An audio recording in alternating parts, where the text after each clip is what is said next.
ఇంకొక పక్కన మీరు ఒకసారి చూస్తే నాకు ఒక రోజుకి ఈ అవార్డు జ్ఞానపీఠ్ దాదాసాహెబ్ పాల్కే రామన్ మెగసే అదే మరి పులిట్టర్ అవార్డులకు సమానంగా దేశీయ స్థాయిలో నెంబర్ 1 అవార్డుగా మిగులుతుంది. ఎవరు ఈ అవార్డు తీసుకోవాలన్నా గర్వపడే విధంగా ఈ అవార్డు తయారవుతుందని చెప్పి కూడా నేను మీకు తెలియజేస్తున్నాను. ఇంకొక పక్కన మనం చూస్తే ఈరోజు రామోజీరావు గారిని నాకైతే 40 సంవత్సరాల నుంచి పరిచయం, మోర్ దెన్ 4 decades.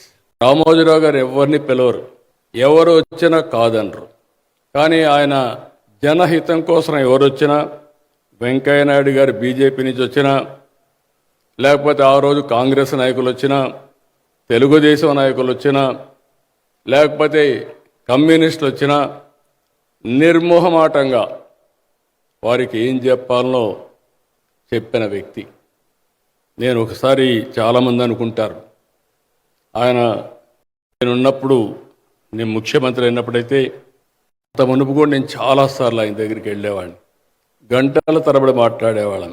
నా అనుభవం మీరు చూస్తే ఆయన ఒక్క మాట చెప్పేవాడు, నువ్వు నన్ను గురించి, నా ఆర్గనైజేషన్ గురించి ఎక్కడా ఒక్క మాట అడగద్దు, మీ ప్రభుత్వంలో నేను ఏ ఫేవర్ అడగను, నువ్వు ఏదైనా మంచి చేయాలనుకుంటే మీరు చర్చకు కావాలంటే రండి, నేను ఆ విషయాలపైన చర్చిస్తా, నీకు నచ్చితే చెయ్యి, లేకపోతే నీ ఇష్టమని చెప్పిన ఏకైక వ్యక్తి రామోజీరావు గారు అని చెప్పి కూడా నేను మీకు తెలియజేస్తున్నా. ఆయన గవర్నమెంట్లో 40 ఏళ్లుగా నేను అనేక పొజిషన్లో ఉంటే కనీసం ఆయన జీవితంలో ఒక చిన్న ఫేవర్ కానీ, చిన్న పని కానీ ఎక్కడా చెప్పిన వ్యక్తి కాదు. రెండోది, మాలాంటి రాజకీయాలు నేను సీఎంగా 9 సంవత్సరాలున్నా ఒక్క జర్నలిస్ట్ని కూడా ట్రాన్స్ఫర్ చేయమని కానీ, ఈ పని చేయమని కానీ మొదటి రోజే ఆయన కండిషన్ పెట్టేవాడు, మీరు వస్తున్నారు బాగుంది, కానీ రేపటి నుంచి ఈ వార్త రాయొద్దు, ప్రభుత్వానికి వ్యతిరేకంగా రాయొద్దంటే మాత్రం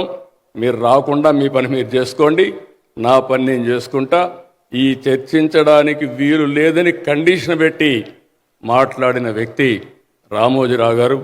అది ఆయన నిబద్ధత అని చెప్పి కూడా నేను మీకు తెలియజేస్తున్నా.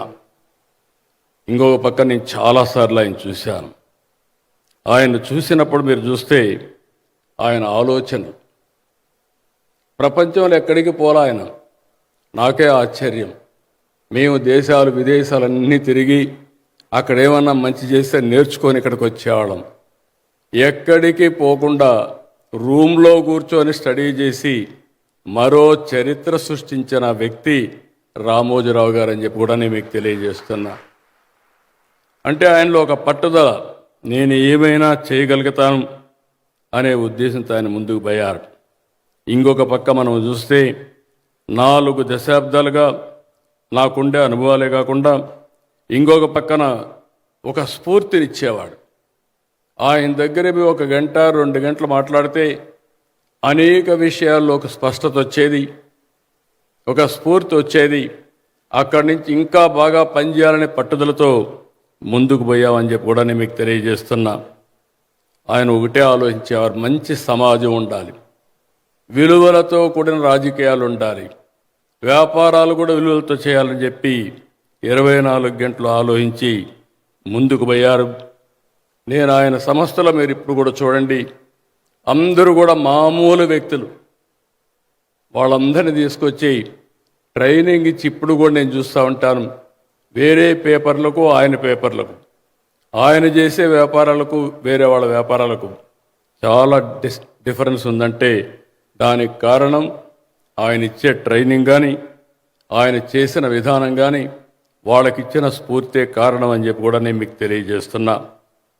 ఇంకొక పక్కన మనందరం చూస్తే ఈరోజు రామోజీరావు గారు లాంటి వాళ్ళు ఒక 10 మంది ఉంటే సమాజాన్ని మొత్తం మార్చే ఆలోచనలు ఉన్నాయి.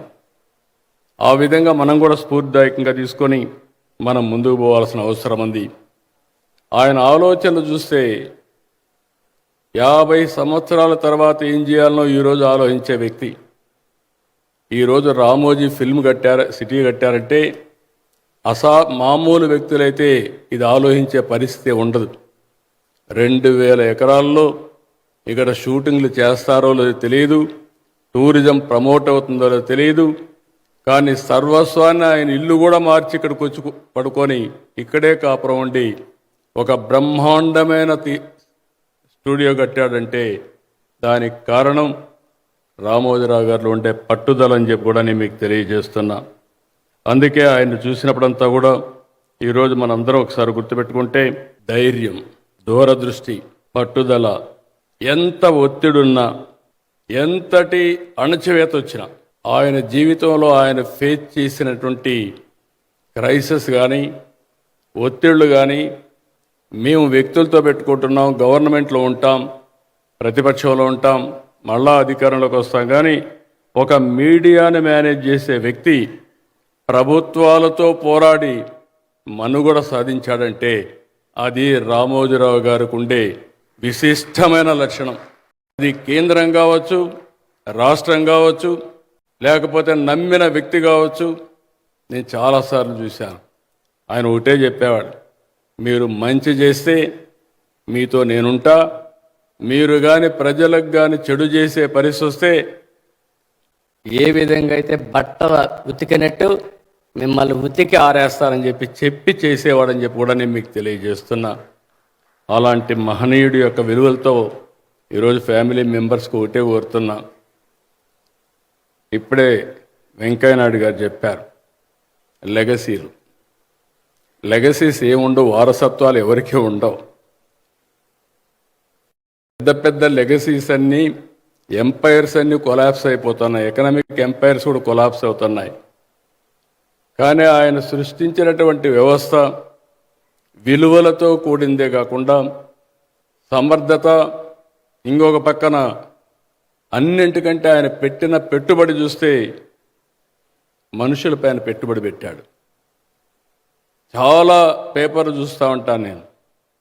రామోజీరావు గారి ఈనాడు పేపరు ఒక యూనివర్సిటీ.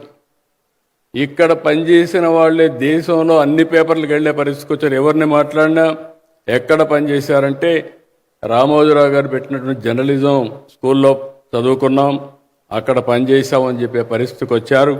అలాంటి ఇన్స్టిట్యూషన్ని తయారు చేశారు. ఇప్పుడు మీ మీద ఒక గురుతరమైన బాధ్యత ఉంది. ఆయన లేడు కానీ ఆ స్ఫూర్తి మీ దగ్గర ఉంది. ఇక్కడే ఆయన ఉన్నాడు. ఒక శక్తివంతమైన ప్రభావం చూపిస్తూ మనకు స్ఫూర్తినిచ్చే విలువలు వదిలిపెట్టి వెళ్ళాడు. నాకు ఏమాత్రం మానలేదు మిమ్మల్ని చూసినప్పుడు. ఆ రోజు రామోజీరావు గారు ఉన్నప్పుడు ఏ స్టాండర్డ్తో కండక్ట్ చేశాడో దానికంటే మెరుగైన స్టాండర్డ్స్తో ఈరోజు మీరు ఈ మీటింగ్ కండక్ట్ చేశారు. దీనికి మనస్ఫూర్తిగా అభినందనలు.